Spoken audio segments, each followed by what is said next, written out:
사도 바울이 편지를 쓰면서 5장에서는 고린도 교회에 있었던 음해하는 자들에 대한 경고와 그들을 어떻게 징계할 것인지, 그리고 그 징계의 이유가 무엇인지, 무엇을 위해서 이 징계를 하는 것인지에 대해서 얘기를 했어요. 그러면서 이제 6장으로 넘어오면서 그런 일들 뿐만이 아니라 교인들 사이에, 성도들 사이에 분쟁과 다툼이 그것만 있는 것이 아니라는 겁니다.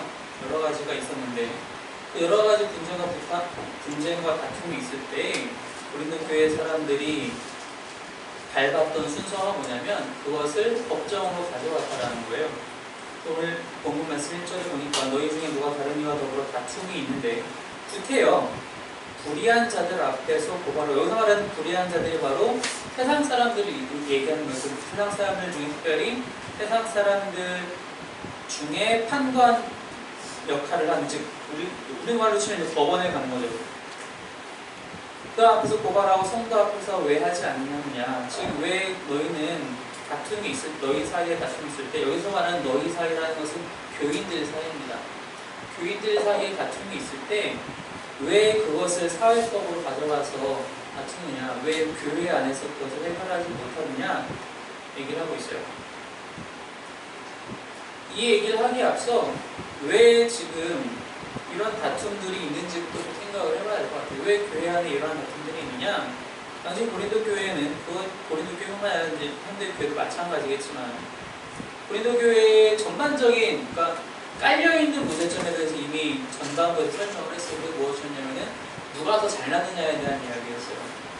누가 더 잘났느냐, 누가 더 리더의 위치에 있어야 하느냐라는 그런 다툼이 있다는 것은 사람들의 관심이 내가 어떤 권리를 누려야 한다라는 강박관념적인 생각이 있었다는 거예요. 내가 너보다 나으니까 이만큼 내가 더 누려야 해. 그걸 반대로 얘기하면은 그렇게 누리지 못하는 상황에 사람이 처하게 되면은 나를 너무 압박한다고 생각하고 사람이 예민해지는 거죠. 과민해지는 거예요. 그러니까 거기에서 당연히 다툼이 일어날 수밖에 없게 되는 거죠. 고린도 교회 사람들은 서로 간에 그런 생각들이 있었어요. 내가 더 잘났고, 내가 쟤보다 더 은사도 많고, 내가 더 똑똑한 것 같고, 내가 더 신앙생활도 잘하는 것 같은데, 내가 더 하나님 잘 믿는 것 같은데, 그럼 내가 쟤네들을 다스려야지. 왜 쟤네들은 나한테 이러한 정도의 권력을 주지 않고 나를 더 자신들 뜻대로 구속하려고 하느냐? 난 그게 못마땅하다. 그런 다툼들이 있었다는 겁니다. 근데 그게 쌓이니까 아주 조그만 다툼만 있다 하더라도 폭발하는 거예요. 그래서 그것을 자기들끼리 안에서 해결하려고 하는 것이 아니라 바깥으로 가져와서 사회법에, 법원에, 그러니까 이제 당신은 이제 로마 시대에 오고 그리스여기도 하니까 로마의 법정에 가서 이 이야기를 하는 거죠. 우리가 이제 5장을 얘기를 하면서 고린도 지역에 깔려있는 은행이 있었고 그것이 교회로 틈타워 들어오는 것에 대한 얘기를 했는데 6장 전반부도 사실 비슷해요. 우리가 요즘에는 소송의 나라, 미국을 소송의 나라로 얘기하는데 정말 사소한 것도 법적으로 소송을 걸거든요. 당시에 그리스 사람이 그랬어요. 당시에 그리스 사람들은 정말 아무거나 다 소송을 걸기를 좋아했어요. 왜냐면 이게 속된 말로 그런 말 많이 하잖아요. 싸움 구경이랑 부부경이 제일 재밌다. 싸움 구경이 꼭 싸움이 육체적인 막 치고받고 싸움만 있는 게 아니에요. 그리스 사람들은 자기들이 좀 우리는 똑똑하고 지성이 풍부하기 때문에 육체적으로 싸우는 거 아니라 이 말싸움이 너무 재밌는 거예요. 법정 가면은 다 그런 거잖아요. 법정을 가면은 지금은 내가 어떤 법적인 소송에 휘말리면 내가 내 스스로를 변호하기 힘들죠. 그래서 법적 대리인 변호사를 세우잖아요. 당시의 그리스인들은 그런 거 없어요. 내가 나의 변호인이 되는 거예요. 그래서 나의 화려한 말빨과 언변으로 수사학으로 법정에 가서 말싸움을 해서 굴복시키는 상대방을. 그거를 즐겨했고 사람들은 그걸 구경하기를 좋아했어요. 구경하면서 한 사람 완전히 말로 짓밟는 것에 대해서 카타르시스를 느끼는 거예요. 그리고 거기에 대해서 재판관이 판결을 딱 내리니까 그 판결이 자기한테 시원한 거죠. 그런 게 교회에 들어왔다는 거예요. 5장에서는 고린도 지역의 은행이 교회 안으로 틈타왔다면 6장에서는 고린도 지역에 깔려있는 그리스 사람들의 그 천성적으로 말싸움하기 좋아하는 그러한 성향들이 교회로 들어왔다는 겁니다. 그래서 아무거나 붙잡고 다툼이 일어나고 분쟁이 일어나면 들고 나가는 거예요. 사도 바울이 그것을 딱 질책하고 있는 거예요. 그걸 딱 꼬집어서. 왜냐? 사도 바울이 여기서 지금 그 사회법에서 판단을 한 사람들을 어떤 방식으로 표현을 하냐면 6장 1절에 보니까 아까 우리가 좀 불의한 자들이라고 얘기를 했고요. 4절에도 중간에 보니까 교회에서 경히 여김을 받는 자들이라고 얘기를 했고요. 이런 식으로 교회법이 아니라 사회법에서 판단하는 재판장들에 대해서 상당히 낮춰서 얘기를 해요. 좀 모멸감 느낄 정도, 만약 본 당사자가 들으면 모멸감 느낄 정도로. 근데 사도 바울이 성경 전반에서 이렇게 표현하진 않아요. 사실 사도 바울이 사도행전에서는 그렇게 얘기하지 않아요. 그리고 로마서에서도 그렇게 얘기하지 않아요. 로마서에서도 사회에서 재판이나 어떤 고급 관리들에 대해서 하나님이 그들에게 맡기신 사명이 있고 그들에게 주신 권력이 있기 때문에 그들에게 순종하는 것은 그들이 순리대로 일한답니다. 전제가 깔리죠. 그렇다면 그들에게 순종하는 것이 마땅하다라고도 얘기를 해요. 사도행전에서도 본인 스스로가 소송에 걸리잖아요. 그래서 로마법 앞에 서요. 법정 앞에 서서 존경하는 판사님들 이런 식으로 얘기를 하면서 그들에게 또 복을 전달하기도 하고. 근데 왜 여기서 그렇게 얘기하느냐? 교회는 사회보다 좀 더 높은 기준이 적용되는 공동체인데 너희가 그렇게 살지 못하고 있다라고 얘기한다는 겁니다. 이 본문을 잘못 이해해서 잘못 해석하면 교회는 절대로 사회법으로 판단받으면 안 되는 것처럼 사람들이 생각을 해요. 그래서 교회에서 어떤 요즘도 크고 작은 소송들이 교회에서 이러는 것들이 사회법으로 많이 나오잖아요. 그러면은 이 말씀만 읽은 사람들이 뭐라고 얘기하냐면 뭐 그런 걸 가지고 법원에 소송을 거냐, 창피하기 싫으니 그럼 창피한 짓을 하지 말아야죠. 그게 사도 바울이 얘기하는 거예요. 그럼 그런 짓을 애초에 말아야 되는데, 애초에 이런 사건은 일어나지 말아야 하는데 이런 사건이 일어나서 사회법의 판단을 받아야 하는 것 자체가 지금 수치스럽다는 겁니다. 사도 바울의 입장은 그거예요. 사회법을 무시하는 게 아닙니다. 사회에서 판사, 변호사, 검사를 무시하는 게 아니에요. 그 사람들이 하는 일들이 당연히 있죠. 우리가 잘못하면 당연히 그 사람들 앞에 서야 하겠죠. 그런데 애초에 그런 잘못을 저지르면 안 되지 않느냐. 너희는 교회 공동체인데. 바로 그 이야기를 사도 바울이 지금 하고 있다는 겁니다. 그래서 2절에, 그 본문 2절에 뭐라고 했냐면 성도가 세상을 판단할 것을 너희가 알지 못하느냐. 처음에 좀 돌려서 얘기를 하고 있어요. 성도는 오히려 더 높은 기준이 적용된 사람들이기 때문에 사회법에서 자유해야 되고, 이 사회법에서 자유된 사회법을 안 지켜야 된다는 게 아니라 교회법을 지킴과 동시에 사회법은 자동적으로 지켜지게 되니까 그거가 굴레로 우리에게 느껴지지 않는다는 거예요. 그렇기 때문에 오히려 성도들은 마지막 때에 이르러서는 세상을 판단해야 되는데 왜 너희는 그 반대로 세상이 너희를 판단하게끔 살고 있느냐.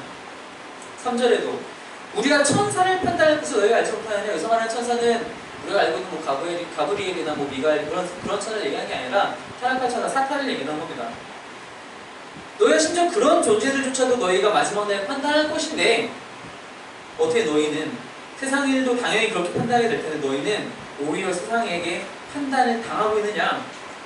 그래서 교회에서 경위 여김을 받는 즉 불의한 자들, 즉 믿지 않은 자들 앞에 서서 이러한 쓴소리를 너희가 들어야 하느냐. 바로 그러한 이야기를 하고 있다는 겁니다. 이러한 부끄러움이 우리한테 사실은 있어야 돼요. 우리 안에 어떤 잘못이 드러났을 때에 그것을 감추려고 하지 말고, 예수님이 말씀하셨나요? 너희 회칠한 무덤과 같은 자들아, 더러운데 겉에는 깨끗하게 하얀색으로 감싸 안는데 그게 무덤이 아니게 되나요? 아니라는 겁니다. 우리한테 어떤 잘못이 있을 때 에이 그건 별거 아니야, 사실은 뭐 아무것도 아니었어 변명할 게 아니라 차라리 그럴 때는 건강한 수치심이 필요하다는 거예요. 사도 바울이 고린도 교회는 그렇지 않았다. 또 고린도 교회가 잊어버린 것은 방금도 얘기했다시피 너희는 오히려 더 높은 규정으로 하나님의 법으로 그 사랑의 법으로 살아가야 되고, 그래서 결국 마지막 날에 세상을 판단할 존재인데 너희가 그런 위치에 있지 않다. 또한 너희한테 없는 것이 무엇이냐? 5절 말씀해 보니까 내가 너희를 부끄럽게 하려 하여 이 말을 하노니 너희 가운데 그 형제 간의 일을 판단할 만한 지혜 있는 자가 이같이 하나도 없느냐? 이 정도의 판단을 너희 스스로도 구별하지 못하느냐? 지난 주 중에 아시는 분들 아시겠지만 교회법으로 엄청 진짜 말도 안 되는 판결 하나 나왔어요. 한 교회가 세습한 게 적법하다 라고 판결이 나왔어요. 이거 아마 분명히 조만간 사회법으로 갈 것 같아요. 이게 왜 판단이 안 되냐는 거예요. 사도 바울이 외치고 있는 겁니다. 왜 너희 중에 이만한 일을 판단할 만한 지혜 있는 자가 왜 하나도 없느냐? 왜 그래서 그걸 굳이 사회법까지 갖고 가야 되느냐? 너희는 너희가 갖고 있는 법은 사회법보다 훨씬 더 높은 법인데 사람들이 그렇게 고린도 교회에서 살아가고 있다는 겁니다. 그러면서 뭐라고 얘기하느냐? 그럼 그렇게 하지 않으려면 어떻게 해야 되느냐? 7절에 보니까 너희가 피차 고발함으로 너희 가운데 이미 뚜렷한 허물이 있나니 차라리 불의를 당하는 것이 낫지 아니하며 차라리 속는 것이 낫지 아니하냐. 너희가 만약에 진짜 다툼이 있어서 어떤 너희가 불의를 당했다면 교회 안에서 그냥 불의 당하고 말라는 겁니다. 좀 억울하죠, 듣기에는. 근데 사도 바울은 지금 그렇게 얘기를 하고 있어요. 앞에서 방금 제가 서두에서 얘기했다시피 이 고린도 교회 사람들은 자신들의 권리 챙기기에 바빴다는 얘기예요. 그것을 무너뜨리는 겁니다. 그거 권리 챙기기 버리라는 거예요.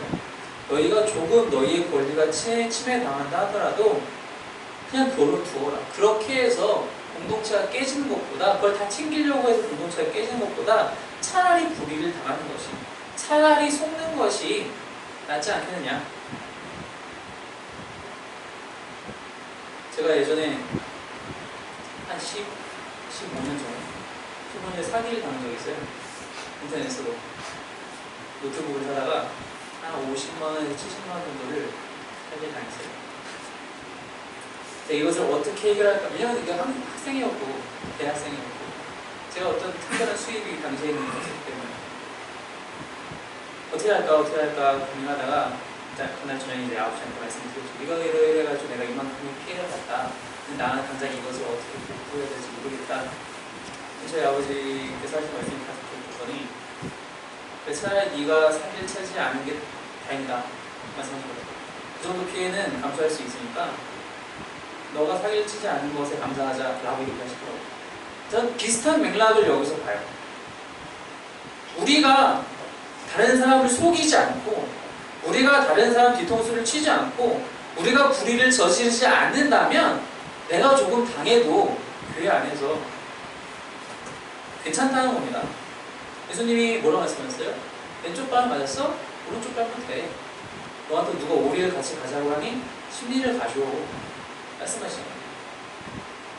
그게 사도 바울의 입장이에요. 사회법을 무시하는 게 아니에요. 이걸 잘못 해석하면 그래서 안 된다는 겁니다. 사회법을 무시하는 게 아니에요. 너희는 더 높은 규정으로 살아가야 하는 그리스도인이다.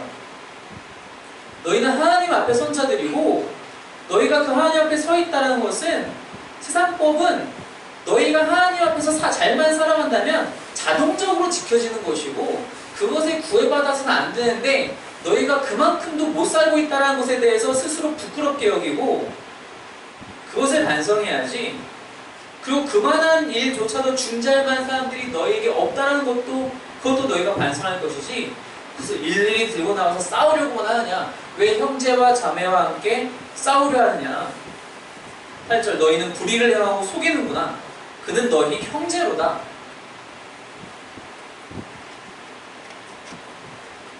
우리가 더 높은 규정에 얽매여 있다는 것을 다시 한번 기억해야 한다는 겁니다. 물론 예수님이 그렇게 말씀하셨어요. 마태복음에 내가 주는 멍에는 쉽고 가볍다라고 말씀하셨어요.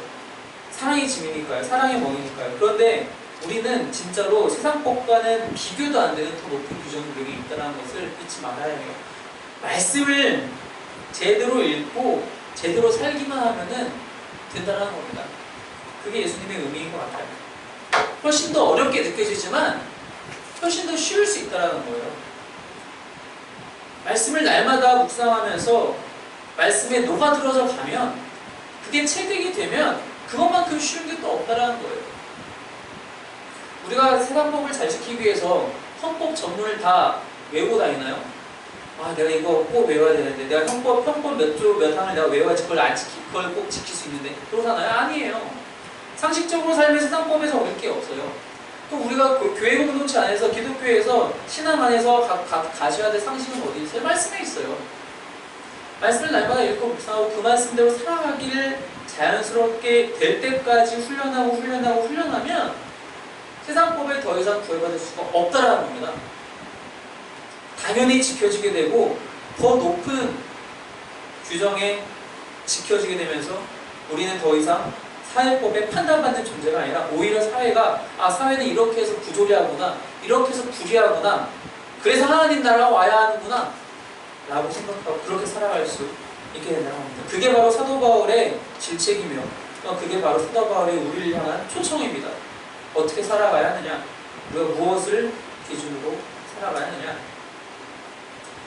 피차 안에 권리 지킬 것을 우선하는 것이 아니라 그것을 내려놓는 것, 쉽지 않죠. 내가 무언가를 더 얻고 싶고 내가 좀 더 편했으면 좋겠는데, 사실 우리는 대가를 지불하는 것도 익숙하진 않아요. 우리가 무언가를 얼마만큼 사용을 하면은 그것에 대한 대가를 지불하는 게 너무 아까워요. 근데 사도 바울은 거기 산 거를 더 나가서 내가 누려야 할 권리도 내려놓으라는 거예요. 누리고 싶은 권리도 내려놓으라는 거예요. 그게 교회 공동체가, 성도들이 살아가야 할 방식이다. 바로 이러한 사랑이, 바로 이러한 포용과 관용이 가득 차는 우리 한 사람 사는 삶과 또 교회가 되기를 주님의 이름으로 축원합니다. 잠시 기도하겠습니다.